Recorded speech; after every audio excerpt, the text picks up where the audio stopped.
Se reposer en Dieu. Pourquoi avez-vous peur, gens de peu de foi? Matthieu 8, 26. Quand nous avons peur, nous crions à Dieu instinctivement. Mais le Seigneur a le droit d'exiger que ceux qui invoquent son nom aient en lui une confiance intelligente.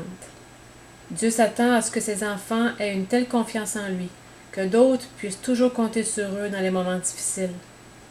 Hélas, notre confiance en Dieu ne va pas jusqu'à un certain point. Ensuite, nous retombons dans la mentalité des incrédules qui, affolés, crient vers Dieu lorsqu'ils sont à bout de ressources.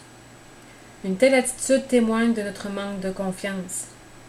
Il paraît dormir et nous ne voyons rien d'autre que les vagues qui déferlent sur nous. Gens de peu de foi. Quel cinglant reproche pour les disciples. Une fois de plus, vous n'avez pas compris. Et quel reproche nous frappe, nous aussi, quand nous comprenons soudain que nous aurions pu remplir de joie le cœur de Jésus en gardant en lui une confiance absolue. À certains moments de la vie, tout paraît calme et tranquille.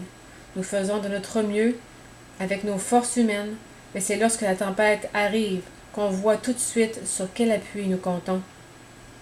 Si nous avons appris à adorer Dieu et à nous fonder sur lui, la tempête révélera que nous pouvons résister sans être brisés. Nous avons fréquemment parlé de la sanctification. Comment la résumer? Elle doit nous amener à nous reposer en Dieu, c'est-à-dire nous unir à lui parfaitement. Par là, non seulement nous serons irréprochables à ses yeux, mais nous lui donnerons aussi une joie profonde.